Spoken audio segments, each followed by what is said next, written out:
It was 1962, and for the first time, soaring concrete shells at Idlewild promised to make AIR travel feel effortless, even for families who had never flown. Designed by Eero Saarinen, the TWA Flight Center used architecture as a silent guide, leading travelers from curb to lounge in under 200 steps, with no signs needed. But how did one terminal teach a nation to fly, and what secrets of onboarding still shape every airport today? Stepping onto the curb at the TWA Flight Center, travelers met a sweeping concrete canopy that seemed to reach out and pull them forward. Even for families new to flying, the path was unmistakable. The canopy was shaped with bold curves and set just above eye level. It shielded passengers from the weather and drew the eye to a single welcoming entrance. Underneath, the pavement flowed directly into the terminal, with no confusing detours or barriers. Just inside, the floor opened to a bright, uncluttered hall. At its center stood a sculpted information desk, impossible to miss and always within sight. For many, this desk became a first anchor point, a place to pause and get bearings. Parents guiding children or helping elders found reassurance in the desk's constant presence, knowing they could always return if they felt uncertain. Ticketing islands stood nearby, staffed by uniformed agents ready to greet each arrival. Their positions were not random. Saarinen's team placed these islands so that no traveler would need to search or double back. The flow from curb to counter was direct, just a few dozen steps, all visible from the entry. From curb to gate, the journey measured about 175 to 200 steps.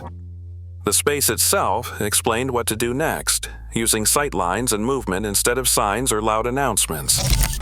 Even the floor materials changed subtly to guide feet, while color bands and gentle lighting nudged travelers in the right direction.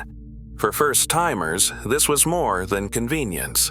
It was a quiet promise that they belong here and that the building would take care of the rest.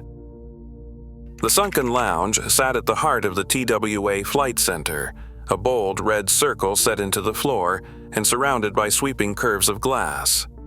Here, nearly every seat faced the apron, offering a direct view of aircraft arriving and departing.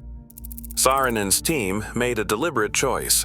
More than 2/3 of lounge seating pointed toward the windows, not toward shops or other passengers. The curtain wall, stretching from floor to ceiling, let in daylight from every angle and kept the outside world in constant view.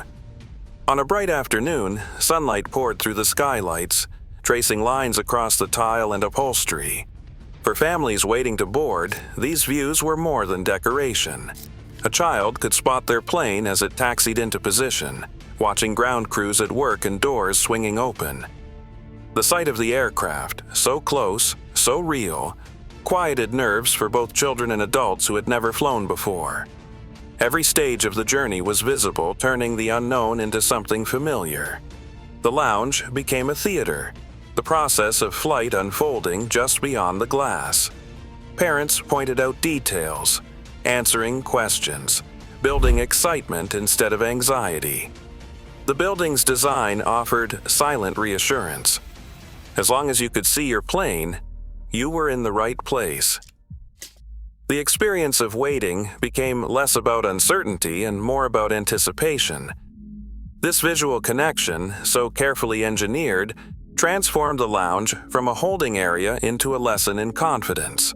For many, the moment of seeing the plane up close through the vast windows was the moment they truly believed they were ready to fly. The journey from lounge to aircraft began with a passage through the terminal's iconic flight tubes.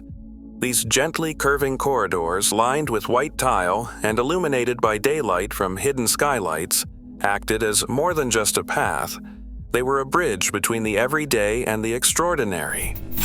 The tubes' geometry wrapped around travelers, blocking out noise and distraction, and focusing every step toward the waiting plane.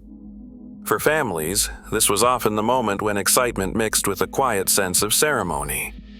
Children clutched boarding passes, parents gathered bags, and everyone moved forward together. At the far end, a uniformed flight attendant stood at the portal, greeting each group with a practiced smile and a few reassuring words. This greeting was not just routine, it was part of a carefully choreographed ritual. The attendant's presence signaled safety and order at the threshold between terminal and aircraft.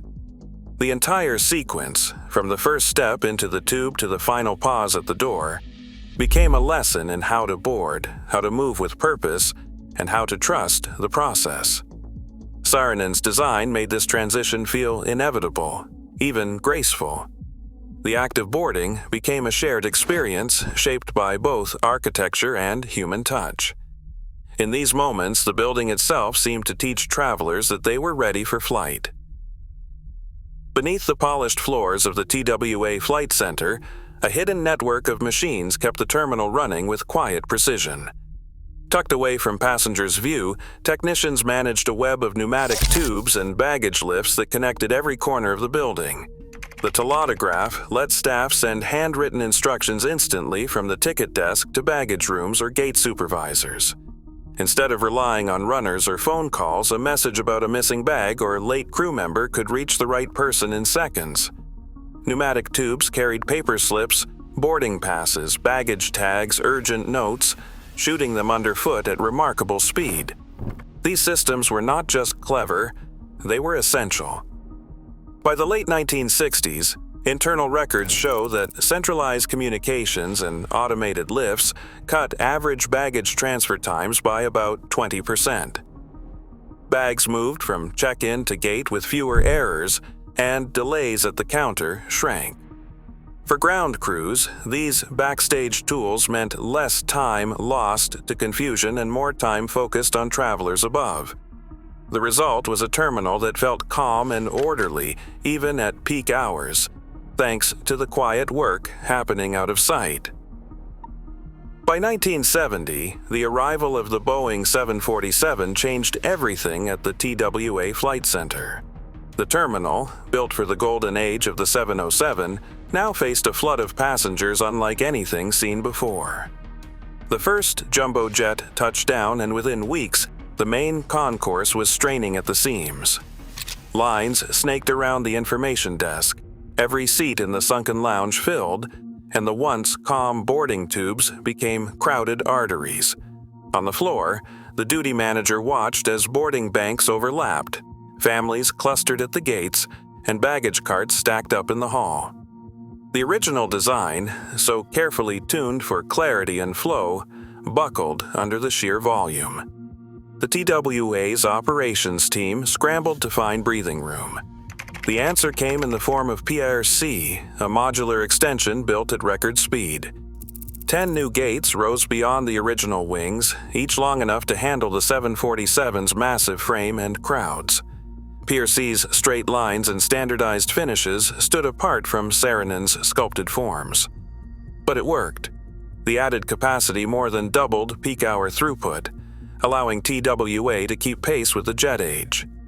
For the first time, the needs of scale forced the building to adapt, testing every ideal of beauty and order against the realities of mass travel. By the mid-1970s, the soaring concrete shells of the TWA Flight Center faced a new kind of turbulence, one measured not in passengers but in kilowatt hours. The energy crisis sent fuel prices climbing, and utility bills doubled across New York's airports.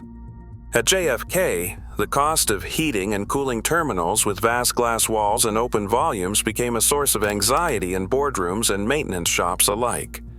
Internal memos from 1974 capture the debate. Port Authority managers urged thermostat reductions to 65 degrees in winter, and TWA's facilities team weighed the impact on comfort and brand image. One manager warned that they could not freeze out the public just to save a few dollars. Numbers forced their hand. Budget overruns linked to energy use meant capital projects stalled, and repairs were postponed. Lighting was dimmed in corridors and waiting areas after midnight.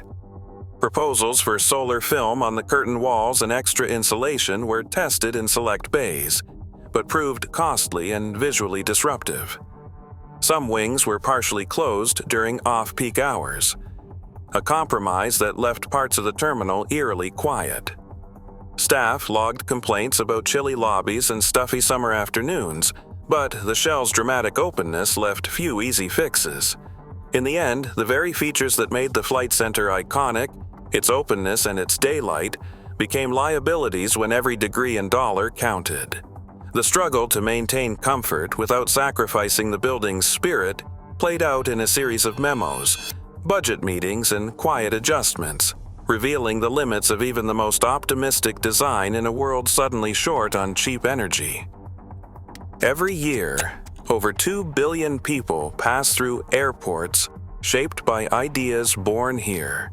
As global travel surges, the need for design that welcomes and orients remains urgent. Spaces that guide us aren't just history, they're a blueprint for every journey still to come.